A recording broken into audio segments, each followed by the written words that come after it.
ಕಾರಿಗೆ ಇಂಧನ ತುಂಬಿಸಲು ಬಂದಿದ್ದ ವ್ಯಕ್ತಿಯೋರ್ವನಿಗೆ ತಂಡವೊಂದು ಹಲ್ಲೆಗೈದು ಕಾರಿಗೆ ಹಾನಿಯುಂಟು ಮಾಡಿರುವ ಘಟನೆ ಪುತ್ತೂರು ನಗರದ ದರ್ಬೆಯ ಪೆಟ್ರೋಲ್ ಬಂಕ್ ಒಂದರಲ್ಲಿ ನಡೆದಿದೆ.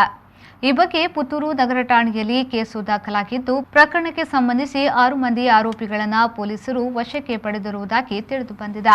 ತಂಡದಿಂದ ಹಲ್ಲೆಗೊಳಗಾದ ಪುತ್ತೂರು ತಾಲೂಕಿನ ಕೆಮ್ಮಾಯಿ ನಿವಾಸಿ ರಾಧಾಕೃಷ್ಣ ಎಂಬುವರು ಗಾಯಗೊಂಡಿದ್ದು, ಪುತ್ತೂರು ಸರ್ಕಾರಿ ಆಸ್ಪತ್ರೆಗೆ ದಾಖಲಾಗಿದ್ದಾರೆ. ಘಟನೆಯಲ್ಲಿ ಅವರ ಇನೋವಾ ಕಾರಿಗೂ ಹಾನಿಯಾಗಿದೆ ಎಂದು ಪೊಲೀಸ್ ದೂರಿನಲ್ಲಿ ತಿಳಿಸಲಾಗಿದೆ. ಹಲ್ಲೆ ಆರೋಪಿಗಳಾದ ಕಿಶೋರ್ ಗೋಲ್ತಮಜ್ಜಲು, ರಾಕೇಶ್ ಜೋಡಿ, ರೆಹಮಂತ್, ಇಬ್ರಾಹಿಂ ಕಬಕ, ದೇವಿಪ್ರಸಾದ್, ಅಶ್ರಫ್ ಪೆರಾಚಿ ಎಂಬುವರ ವಿರುದ್ಧ ಪ್ರಕರಣ ದಾಖಲಾಗಿದ್ದು, ಆರೋಪಿಗಳನ್ನು ಪೊಲೀಸರು ವಶಕ್ಕೆ ಪಡೆದಿದ್ದಾರೆ ಎಂದು ತಿಳಿದುಬಂದಿದೆ.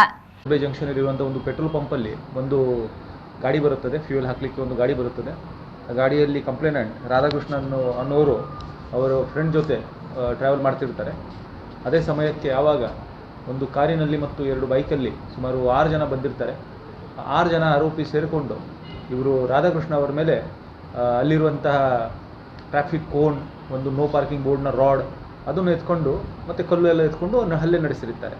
ಅದರಲ್ಲಿ ರಾಧಾಕೃಷ್ಣ ಅವರು ರಕ್ತಗಾಯ ಆಗಿರುತ್ತದೆ. ಅವರಿಗೆ ಹಾಸ್ಪಿಟಲ್ ಸಹ ದಾಖಲು ಮಾಡಲಾಗುತ್ತದೆ.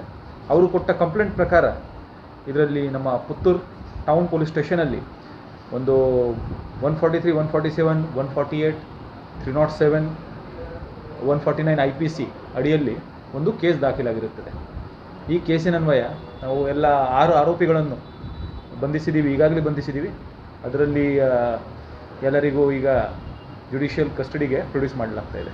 ಈ FIR ಅಲ್ಲಿ ಕೊಟ್ಟ ಕಂಪ್ಲೇಂಟ್ ಪ್ರಕಾರ 2 ವರ್ಷದ ಹಿಂದೆ ಪುತ್ತೂರು ಗ್ರಾಮಾಂತರ ಪೊಲೀಸ್ ಠಾಣೆ ವ್ಯಾಪ್ತಿಯಲ್ಲಿ ಒಂದು ಕೊಲೆ ಪ್ರಕರಣ ನಡೆದಿರುತ್ತದೆ.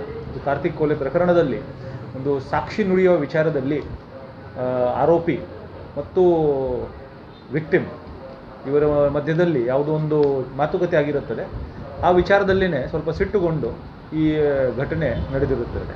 2 ವರ್ಷಗಳ ಹಿಂದೆ ನಡೆದ ಸಂಪ್ಯದ ಕಾರ್ತಿಕ್ ಕೊಲೆ ಪ್ರಕರಣದಲ್ಲಿ ಆರೋಪಿಯಾಗಿ ಜೈಲಿನಲ್ಲಿರುವ ಪ್ರಿತೇಶ್ ಎಂಬಾತನ ಪರ ನ್ಯಾಯಾಲಯದಲ್ಲಿ ಸಾಕ್ಷಿ ನುಡಿಯಬೇಕು ಎಂದು ಆರೋಪಿ ಕಿಶೋರ್ ಕಳೆದ 3 ದಿನಗಳ ಹಿಂದೆ ರಾಧಾಕೃಷ್ಣರನ್ನ ಒತ್ತಾಯಿಸಿದ್ದು, ಈ ಬಗ್ಗೆ ಅವರ ನಡುವೆ ಮಾತಿನ ಚಕಮಕಿ ನಡೆದಿತ್ತು ಎನ್ನಲಾಗಿದೆ. ಈ ವಿಚಾರದಲ್ಲಿ ಈ ಹಲ್ಲೆ ನಡೆದಿದೆ ಎಂದು ತಿಳಿದುಬಂದಿದೆ.